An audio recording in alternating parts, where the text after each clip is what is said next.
Selamat pagi Bapak Ibu, saudara sekalian. Shalom. Pagi ini kembali kita akan merenungkan kebenaran. Kebenaran setiap hari, satu demi satu setiap pagi, saudara. Baiklah, mari kita tundukkan kepala. Bapa di surga, terima kasih. Kami tidak tahu bagaimana kami harus berterima kasih selain dengan mempersembahkan seluruh hidup kami. Terima kasih Tuhan untuk program doa pagi. Terima kasih kalau kami masih punya kesempatan untuk memperbaiki diri, untuk belajar mengenal Engkau lebih jauh. Terima kasih untuk pagi hari ini. Ya, di dalam nama Tuhan Yesus kami berdoa dan mengucap syukur. Amin. Bapak Ibu, saudara sekalian, sebenarnya hidup ini sangat rentan. Cuma masalahnya orang tidak mau berpikir bahwa hidupnya itu rentan. Orang takut menghadapi kenyataan. Ya, saya bacakan dahulu Yakobus 4 ayat 14. Sedang kamu tidak tahu apa yang akan terjadi besok. Apakah arti hidupmu? Hidupmu itu sama seperti uap yang sebentar saja kelihatan lalu lenyap. Bapak Ibu Saudara, firman Tuhan berikut ini memang takut dihadapi orang, sebagian besar orang. Karena faktanya hidup kita itu seperti uap, hanya sebentar saja adanya. Ya, jadi bagaimanapun kita menjaganya, tetap saja rentan. Ya, seperti seorang tukang kaca yang berusaha membawanya di tengah-tengah angin badai. Sehati-hati apapun ada kemungkinan jatuh dan pecah. Nah, manusia itu sangat rentan, saudara. Kepleset kulit pisang saja, kalau jatuhnya itu pas di kepala, bisa meninggal, saudara. Ya, jadi sebaiknya janganlah kita di hidup kita yang rapuh ini dan singkat itu kita jalani dengan salah, dengan cara yang salah. Ya, manusia boleh punya banyak impian, tetapi kita tidak tahu apakah kita masih punya waktu untuk mewujudkannya. Bapak Ibu Saudara, jangan berpikir bahwa kita ini sedang pesimis, bukan. Realitanya memang demikian. Ya, kematian bisa datang tiba-tiba, dan itu tidak bisa diprediksi. Tidak seorang pun di antara kita yang bisa menambah umur kita. Kita hanya bisa menjaga kesehatan, berhati-hati, itu saja yang bisa kita lakukan. Nah, jadi mengapa Tuhan memberikan hidup yang seperti ini? Dengan fakta-fakta bahwa kita rentan ini, yang pertama, saudara, kita harus ambil hikmatnya. Bahwa kalau begitu kita jangan sombong, kan rentan. Ya, di Amsal 27 ayat 1, janganlah memuji diri karena esok hari, karena engkau tidak tahu apa yang akan terjadi pada hari itu.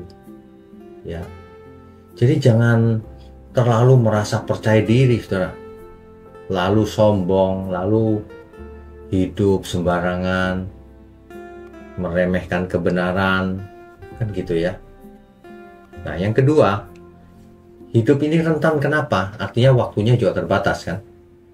Supaya kita memperhatikan bagaimana kita hidup. Jangan sembarangan karena waktunya terbatas dan kitanya rentan.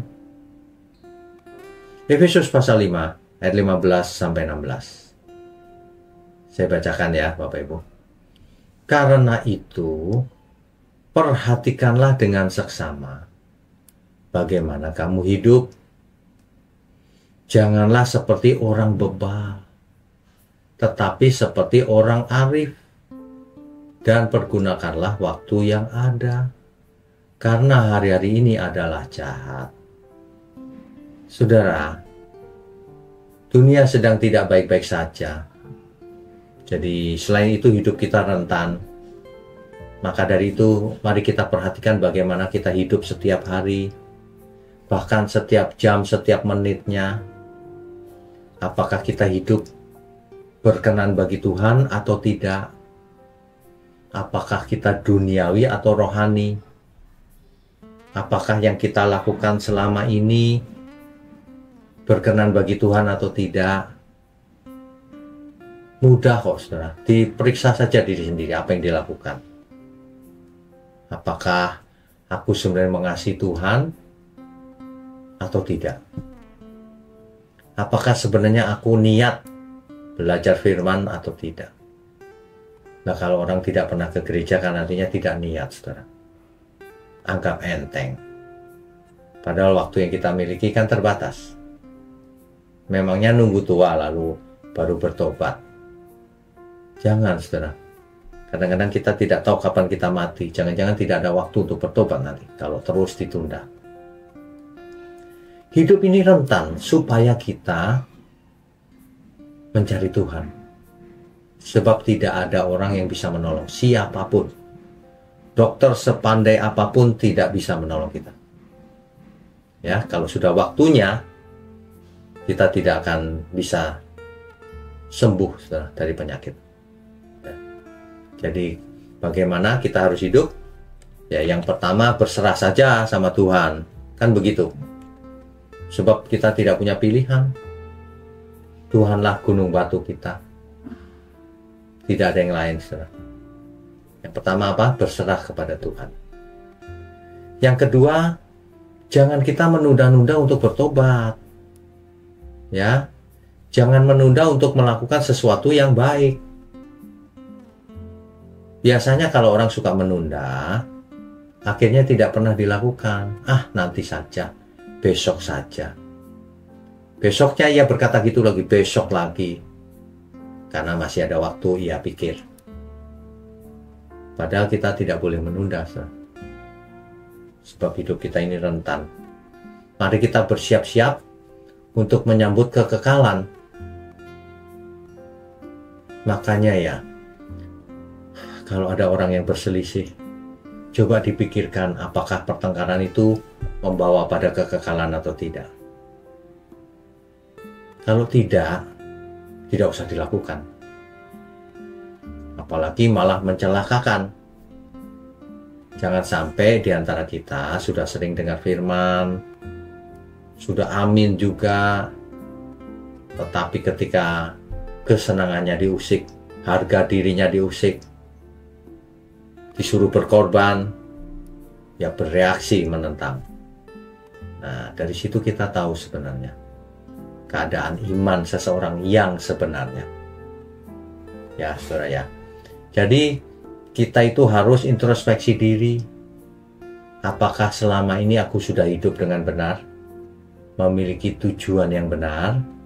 Atau belum? Dan kita harus berpikir, saudara, seandainya ini hari terakhir kita, atau minggu terakhir misalnya, apa yang akan kita lakukan? Apa yang kita siapkan untuk bertemu dengan Tuhan? Coba apa, saudara? Ya. Nah, apakah aku sudah melakukan yang terbaik untuk Tuhan? Jangankan untuk Tuhan, untuk sesama bagaimana? Ya. Mari kita serahkan hidup kita ini hanya untuk melakukan kehendaknya. Dan itu akan sangat melegakan kalau meskipun kita tahu hidup kita ini singkat dan rentan, tapi kalau kita selalu melakukan kehendak Tuhan, hidup di dalam Tuhan, hidup kudus tak bercacat tak bercela, maka tidak ada lagi yang perlu kita takutkan atau kita khawatirkan. Bukankah demikian, saudara? Ya. Jadi kalau setiap hari kita melakukan doa pagi seperti ini, jangan sampai ini hanya kebiasaan, tapi tidak mengubah hidup kita. Yang penting itu perubahan, saudara. Kalau dulu aku tidak menyukakan hati Tuhan, tapi menyukakan diri sendiri, apakah sekarang mulai sekarang aku bisa menyenangkan Tuhan. Nah kan begitu ya. Saudara, hidup ini pilihan.